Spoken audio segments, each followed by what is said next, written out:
Hello friends, good morning. Bio world में आप सभी का स्वागत है। आ जाइए, सभी लोग जुड़ जाइए। आज के क्लास में जो है हम रिस्पायरेशन इन एनिमल और रिस्पायरेशन इन प्लांट जो 2 दिन आप लोगों को थ्योरी वाला क्लास करवाएं, आज उन्हीं से क्वेश्चंस करने वाले हैं। और एक दो क्वेश्चन नहीं, पूरे 50 क्वेश्चन करने वाले हैं आज के क्लास में। ठीक है, 1 से लेकर के 50 तक बहुत ही इम्पोर्टेंट क्वेश्चन करने वाले हैं। तो सारे स्टूडेंट आ जाइए सारे स्टूडेंट। चलिए हम स्टार्ट करते हैं, क्वेश्चन की ओर बढ़ते हैं। जो भी आइएगा लाइक करते हुए आइएगा, ठीक है। चलिए बढ़ते हैं क्वेश्चन की ओर। पहला क्वेश्चन देखिए। पहला क्वेश्चन है, श्वसन किस प्रकार की प्रतिक्रिया है? तो श्वसन किस प्रकार की प्रक्रिया है बताइए सभी लोग। ऑक्सीकरण प्रक्रिया है, ठीक है। ऑक्सीकरण, ऑक्सीडेशन होता है श्वसन के फलस्वरूप। चलिए दूसरा क्वेश्चन देखिए। दूसरा क्वेश्चन है, सूर्य के प्रकाश का रूपांतरण किस रासायनिक ऊर्जा के रूप में होता है जो हमारे उपापचय में सीधा प्रयोग करता है? उपापचय के बाद क्या बनती है जी? क्या बनती है? एटीपी बनती है, ठीक है। चलिए आगे बढ़िए, अगला क्वेश्चन लीजिए। फटाफट आंसर करते चलिए, आंसर में लेट मत कीजिए। ध्वनि उत्पादक यंत्र निम्न में से कौन है? हम बताए थे लैरिक्स क्या है। लैरिक्स में कई प्रकार के वोकल कोड होते हैं जो ध्वनि को क्या करते हैं, उत्पन्न करते हैं। तो क्या हो जाएगा आपका राइट आंसर? लैरिक्स हो जाएगा, ठीक है। चलिए चौथा नंबर क्वेश्चन देखिए। ट्रेकिया के पीछे वायु नली किन 2 भागों में विभाजित होती है? ट्रेकिया के नीचे जो है वायु नली 2 भाग में ब्रोंकाई के रूप में डिवाइड होती है। फिर ब्रोंकाई जो है कई सारे ब्रक्यूल्स को निर्माण करते हैं, ठीक है। ब्रोंकाई जो है कई सारे ब्रक्यूल्स का निर्माण करते हैं और फिर ब्रोक्यूल्स जो कई सारे एयर सैक का निर्माण करते हैं। थ्योरी क्लास में हम बताए कि नहीं बताए? अभी जस्ट बताए हैं। चलिए नेक्स्ट देखिए। नेक्स्ट क्वेश्चन देखिए। नेक्स्ट क्वेश्चन है, मनुष्य में कितनी जोड़ी पसलियां पाई जाती है? मनुष्य में जो है कितनी जोड़ी पसलियां पाई जाती है? 12 पसलियां पाई जाती है, ठीक है। याद रखिएगा इसको। नेक्स्ट है, पसलियों के बीच कौन सी मांसपेशी पाई जाती है? पसलियों के बीच जो है कौन सी मांसपेशी पाई जाती है बताइए। इंटरकोस्टल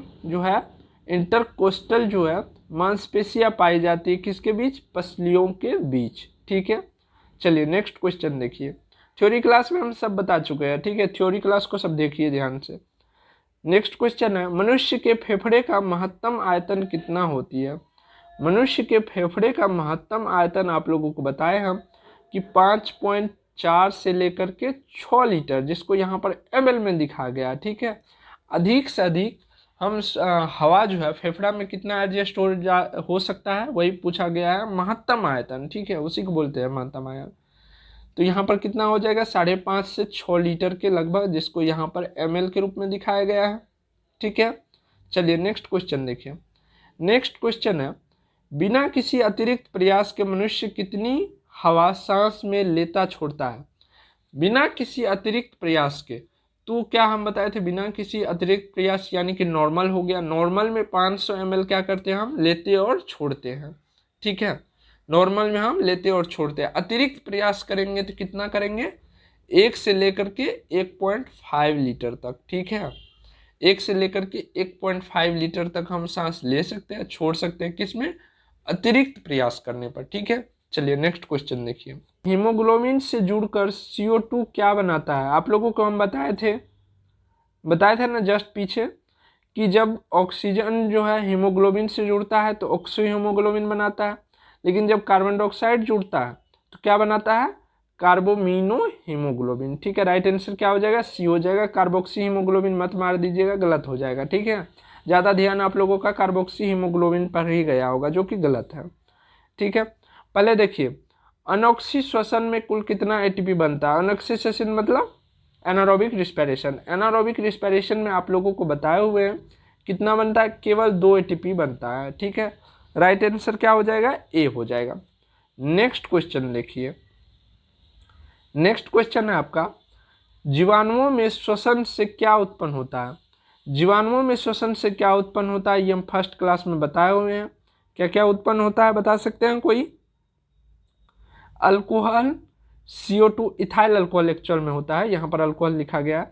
इथाइल अल्कोहल, CO2 और ATP। ATP कितना? तो 2। ठीक है, ATP कितना?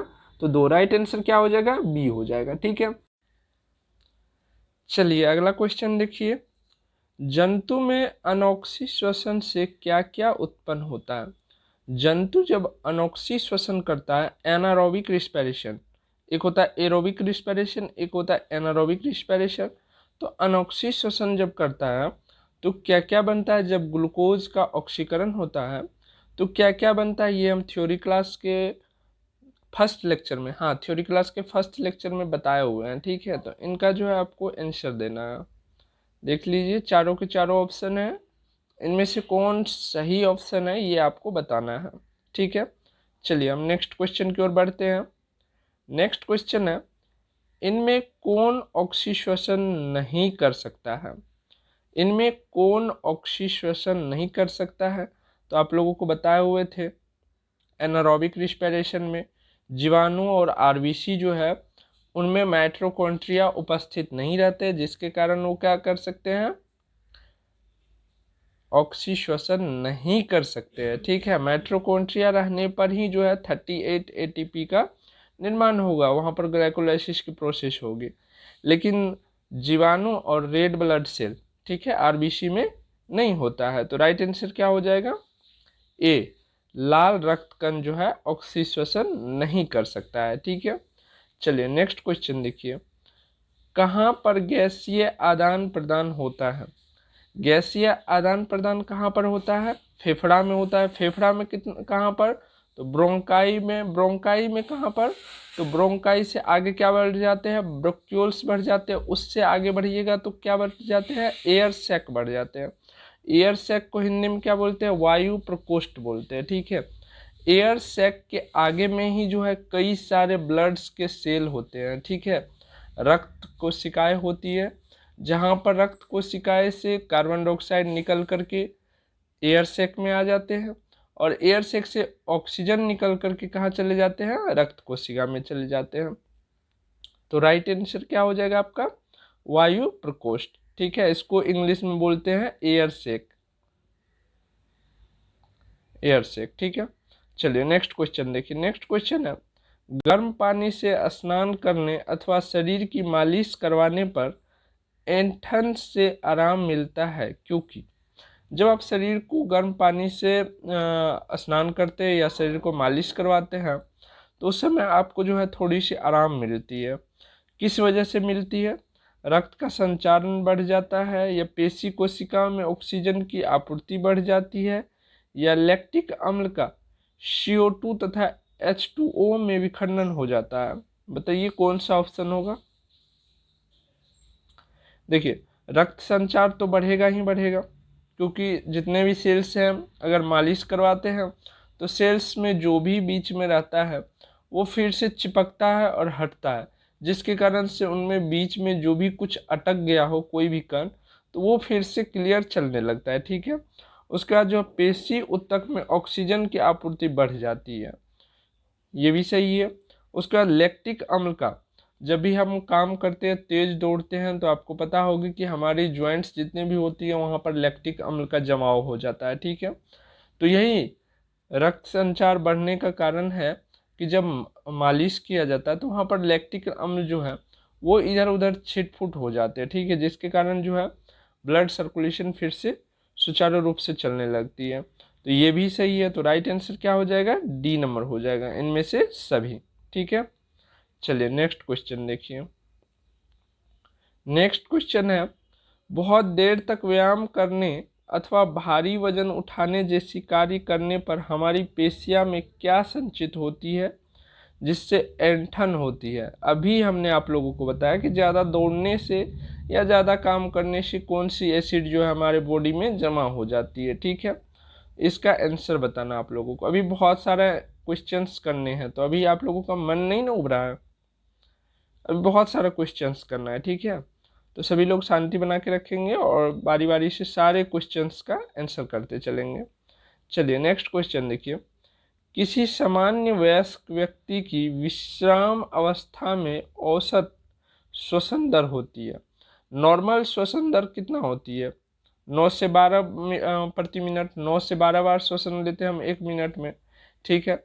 लेकिन जब वयस्क व्यक्ति हो, ठीक है, और विश्राम की अवस्था में हो, तो उस समय जो है उसकी श्वसन की दर क्या होगी, बताइए जिनको भी पता है। उस समय वो श्वसन जो है नॉर्मल श्वसन से थोड़ी सी तेज गति से श्वसन करेगा, ठीक है। तो 15 से कितना आ जाएगा, 18, 15 से 18 बार श्वसन करेगा वो 1 मिनट के अंदर, ठीक है। चलिए नेक्स्ट क्वेश्चन देखिए। नेक्स्ट क्वेश्चन है, अंतः श्वसित वायु तथा उच्च श्वसित वायु में ऑक्सीजन का प्रतिशत कितना होता है। अंतः श्वसित वायु, ठीक है, अंतः श्वसित मतलब अंदर की ओर खींच रहा है उस समय, ठीक।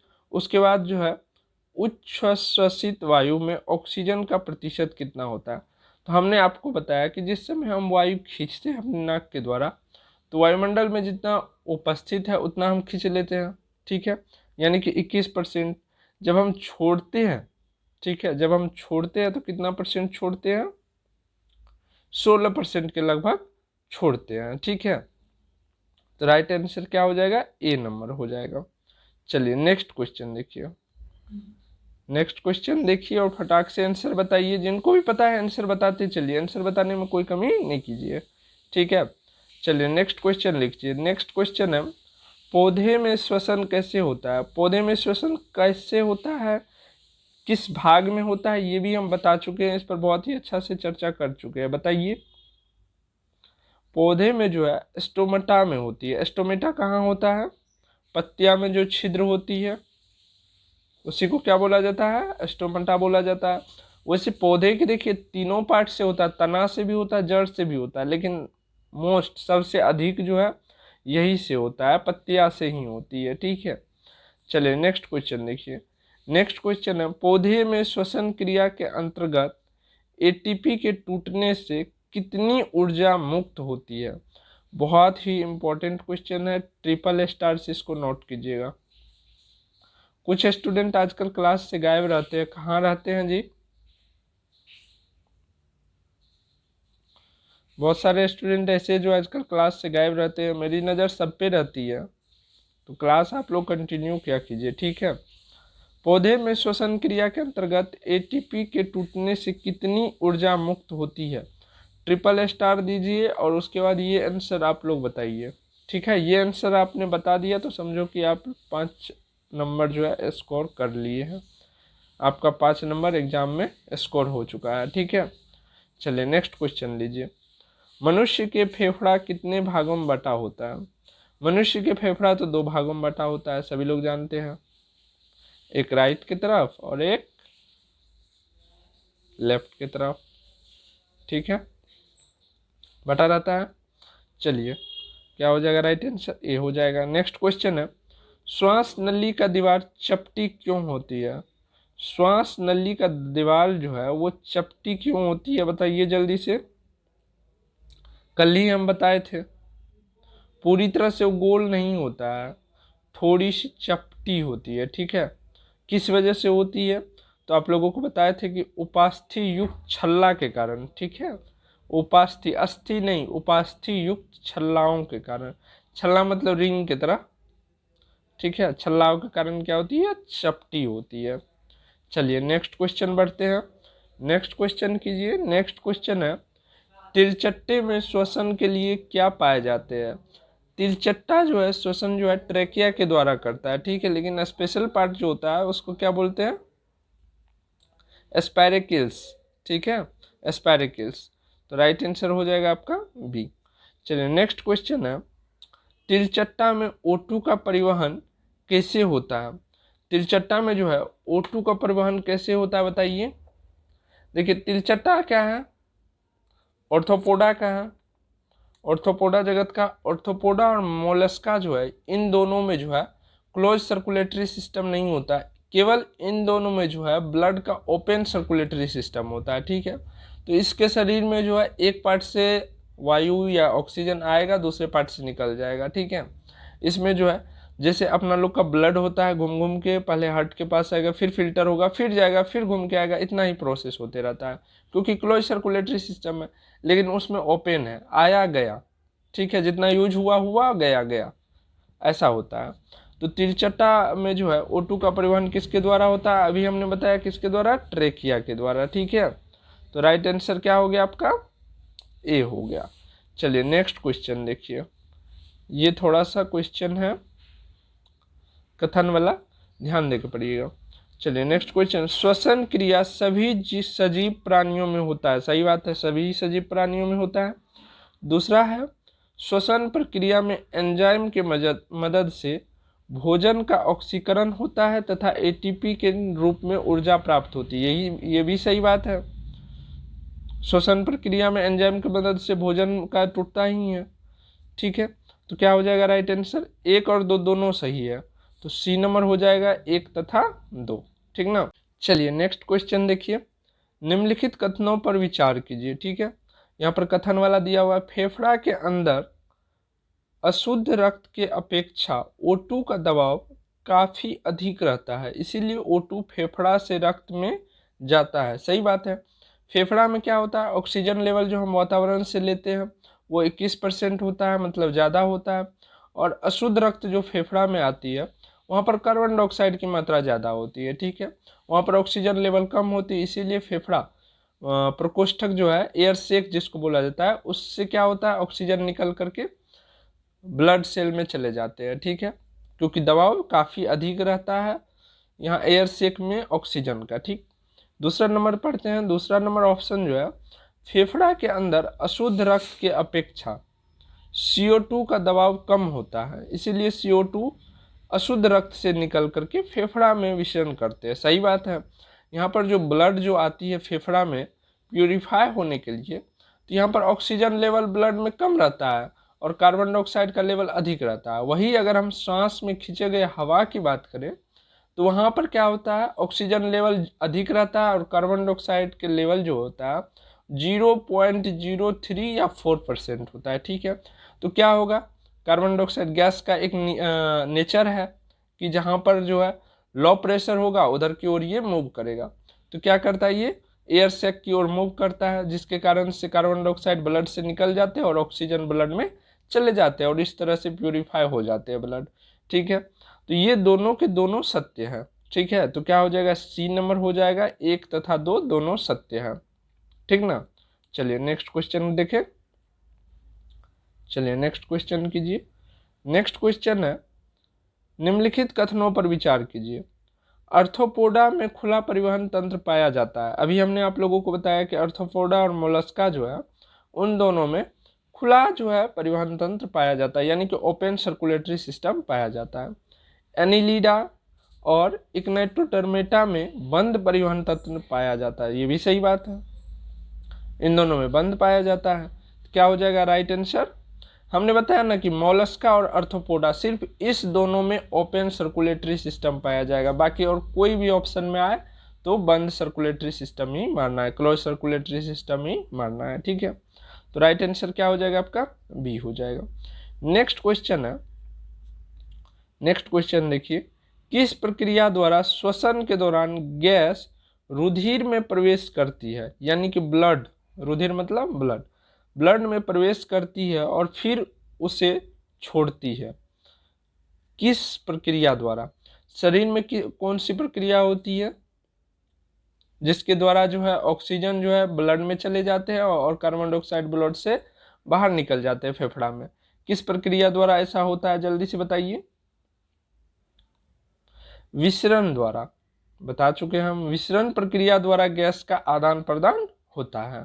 ठीक है, ये गैस एक्सचेंज होकर बाहर निकल जाते हैं और ऑक्सीजन एक्सचेंज होकर के ब्लड में चले आते हैं। ठीक ना। चलिए नेक्स्ट क्वेश्चन देखिए, नेक्स्ट क्वेश्चन है, हमारी छोड़ी हुई श्वास की हवा में CO2 की मात्रा लगभग कितनी होती है। उस दिन कम्युनिटी में क्वेश्चन दिए हुए थे, यही वाला क्वेश्चन दिए हुए थे, तो छोड़ी को छोड़ी टाइप हो गया था। ठीक है, तो फिर हमको बाद में डिलीट करना पड़ा क्वेश्चन को।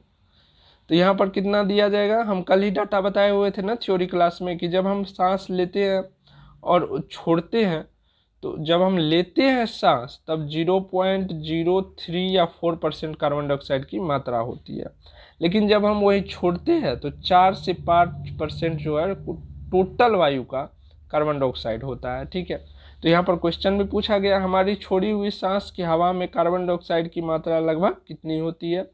तो 4 से 5%। ठीक है, चलिए अगला क्वेश्चन देखिए। अगला क्वेश्चन है, ऑक्सीजन की उपस्थिति में सुक्रोज का CO2 तथा जल में ऊर्जा निर्मुक्त होने के साथ पूर्ण रूपांतरण होने को कहते हैं। पूर्ण रूपांतरण कब होता था बताइए? पूर्ण रूपांतरण तब होता था जब 38 ATP बनता था। कहाँ पर? ग्लाइकोलाइसिस की प्रक्रिया के दौरान। ठीक है, और ग्लाइकोलाइसिस प्रक्रिया कहाँ पर, सेल में कहाँ पर होती है, ये आप बताइएगा, क्योंकि हम थ्योरी क्लास में बहुत ही अच्छे से बताए थे और बोले थे कि ये क्वेश्चन पूछा जा सकता है कि ग्लाइकोलाइसिस का प्रोसेस जो है वो सेल में कहाँ पर होती है। ठीक है, तो ये आपको बताना है। चलिए नेक्स्ट क्वेश्चन देखिए। नेक्स्ट क्वेश्चन है, भोजन का ऊर्जा में परिवर्तन कोशिका के किस भाग में होता है? भोजन का ऊर्जा में परिवर्तन, देखिए जितना भी हम भोज्य पदार्थ लेते हैं, कार्बोहाइड्रेट वगैरह, सबका ग्लूकोज के रूप में फिर ऑक्सीडेशन होता है। ग्लूकोज के रूप में ऑक्सीडेशन कहाँ पर होता है बताइए? सेल में होता है। किसकी उपस्थिति में? माइटोकॉन्ड्रिया की उपस्थिति में। तो क्या हो जाएगा आपका आंसर? माइटोकॉन्ड्रिया। ठीक है, राइट आंसर क्या हो जाएगा आपका? डी हो जाएगा। चलिए नेक्स्ट क्वेश्चन देखिए। नेक्स्ट क्वेश्चन है, मनुष्य 1 मिनट में कितनी बार श्वास लेता है? मनुष्य 1 मिनट में कितनी बार श्वास लेता है? सभी को पता होनी चाहिए, बता दीजिएगा। ठीक है, चलिए नेक्स्ट क्वेश्चन देखिए। नेक्स्ट क्वेश्चन है, ग्लूकोज ग्लूकोज है ग्लूकोज के पूर्ण ऑक्सीकरण के फलस्वरूप कितने अणु ATP का निर्माण होता है? कितने अणु ATP का निर्माण होता है? ग्लाइकोलाइसिस प्रक्रिया के बाद जो है फाइनल स्टेप ग्लाइकोलाइसिस होती है, उसके बाद कितने ATP बने थे? 38 ATP बने थे। तो क्या हो जाएगा राइट आंसर बताइए? 38 हो जाएगी। ठीक है, चलिए नेक्स्ट क्वेश्चन देखिए। क्वेश्चन अच्छा लग रहा है? थ्योरी क्लास करने के बाद जो है क्वेश्चन बनाने का मजा ही कुछ और होता है, सारे के सारे डाटा अपने आप दिमाग में आने लगते हैं। चलिए नेक्स्ट क्वेश्चन देखिए। जो लोग थ्योरी क्लास नहीं किए हैं तो प्लीज़ कर लीजिएगा। Respiration in animal, respiration in plant करके 2 क्लास लिए हुए थ्योरी का। ठीक है, दोनों में पूरा क्लियर कर दिए थे। एनारोबिक रिस्पायरेशन, एरोबिक रिस्पायरेशन, उसके बाद ग्लाइकोलाइसिस, क्रब साइकिल, सब कुछ क्लियर कर दिए हम। उसके बाद जो है मेन में या जंतु में बोलिए, एनिमल में कैसे रिस्पायरेशन होता है वो भी क्लियर कर चुके हैं कि फेफड़ा के किस भाग में कितना होता है, ये भी हम बता चुके हैं। तो जरूर थ्योरी क्लास कीजिएगा आप लोग। चलिए नेक्स्ट क्वेश्चन देखिए। नेक्स्ट क्वेश्चन है, श्वसन की क्रिया, अच्छा ये वाला 34 नंबर पहले बनाना। मनुष्य में श्वासोच्छ्वास के में बाहर निकली वायु में ऑक्सीजन की मात्रा होती है। अरे ये बताना है आप लोगों को, जब हम सांस छोड़ते हैं तो उसमें ऑक्सीजन की मात्रा कितनी होती है? लेते वक्त 21% होती है, सबको पता है। छोड़ते वक्त कितनी होती है ये भी पता है, क्योंकि हम बता चुके हैं, इससे ऊपर वाले क्वेश्चन में भी बता चुके हैं। तो ये भी आप लोगों को बताना है। कहाँ पर? कमेंट में बताना है। ठीक है, जिसको नहीं पता है इसका आंसर तो कमेंट में इंतजार करिएगा। जिसके कमेंट को लाइक देखिएगा समझ जाइएगा कि ये आंसर सही है, इसीलिए सर इनके कमेंट को लाइक कर दिए हैं। ठीक है, चलिए नेक्स्ट क्वेश्चन देखिए। श्वसन की क्रिया संपन्न होती है। श्वसन की क्रिया कहाँ संपन्न होती है? माइटोकॉन्ड्रिया, हरित लवक, राइबोसोम, लाइसोसोम, कहाँ पर? कहाँ पर? कहाँ पर? जल्दी से बताइए। अरे माइटोकॉन्ड्रिया में होगा। ठीक है, चलिए नेक्स्ट क्वेश्चन लीजिए। पौधे में पत्ते के पृष्ठ पर पाए जाने वाले लघु छिद्र का नाम है। पौधे के जो पत्ते में पाए जाते हैं छोटे छोटे छिद्र जो पाए जाते हैं, उनके जो नाम है वो क्या है बताइए तो? वैसे ये छिद्र नहीं दिखेगा बिना माइक्रोस्कोप के। ठीक है, बिना माइक्रोस्कोप के नहीं दिखेगा। तो बताइए क्या नाम है उस पत्ते के, उस छिद्र का? बताइए बताइए। बिल्कुल रंध्र नाम है, जिसको इंग्लिश में क्या बोलते हैं? इंग्लिश में क्या बोलते हैं बताइए तो? ठीक, चलिए देखिए अगला अगला क्वेश्चन देखिए। ग्लाइकोलाइसिस का अंतिम उत्पाद होता है। ग्लाइकोलाइसिस का अंतिम उत्पाद क्या होता है बताइए? ग्लाइकोलाइसिस प्रक्रिया में जो है अंतिम में क्या बनता है सबसे लास्ट में? पायरुविक एसिड, ठीक है। 2 पायरुविक एसिड बनता है, एक में 15 एटीपी बनता है, तो 2 में कितना बन जाएगा, 30 एटीपी बनेगा, ठीक है। ये बताए हुए हम थ्योरी क्लास में। नेक्स्ट क्वेश्चन देखिए, नेक्स्ट क्वेश्चन है, कोशिका के भीतर श्वसन का केंद्र होता है, कोशिका के भीतर श्वसन का केंद्र कौन सा होता है, माइटोकॉन्ड्रिया होता है, सबको पता होनी चाहिए। 38 है, ठीक है, 68 मत समझ लीजिएगा, 38 है। चलिए नेक्स्ट क्वेश्चन देखिए, नेक्स्ट क्वेश्चन बताइए आंसर नेक्स्ट क्वेश्चन का फटाक से।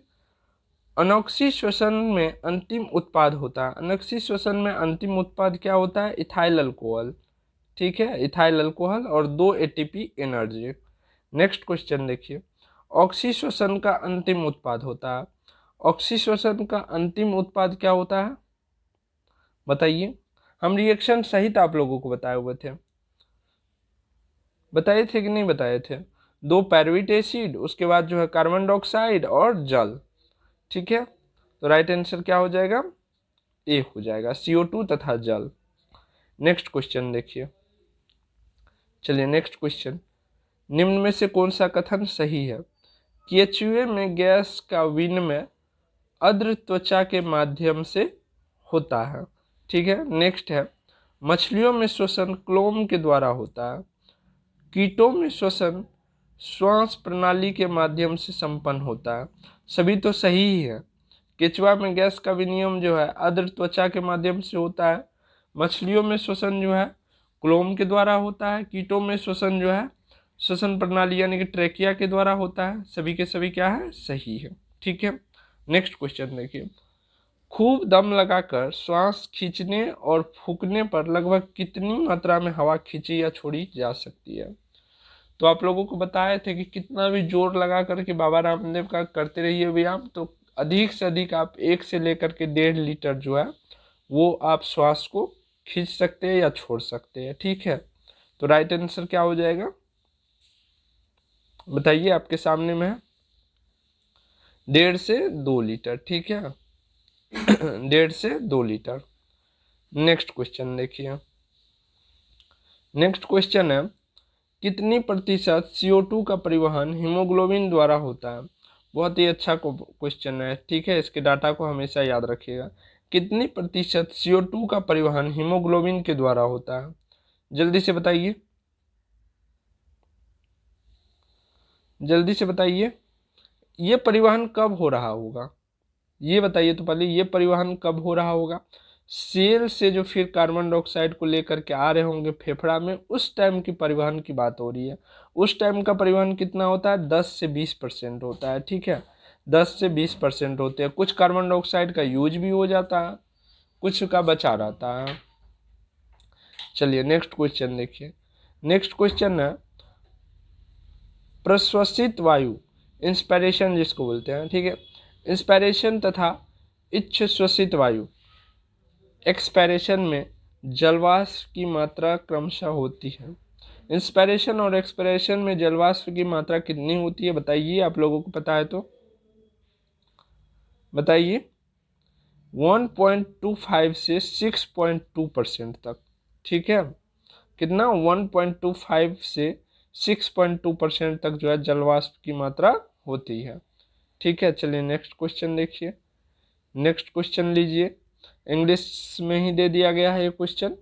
Which of the flowing will have the slowest rate of respiration, इनमें से किन में जो है स्लोए जो रिस्पायरेशन की दर होती है वो सबसे निम्न होती है, यानी कि कम होती है। कॉ, माउस, मेन, एलिफेंट। होमवर्क में दे दे या बता दे, बताइए, होमवर्क में दे दे या बता दे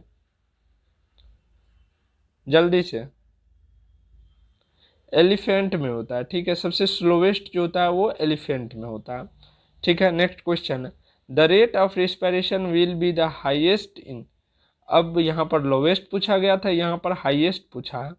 a young boy, an old lady, an adult person, an old man, किसमें होगा सबसे ज़्यादा रेट ऑफ रिस्पायरेशन, जल्दी से बता दीजिए,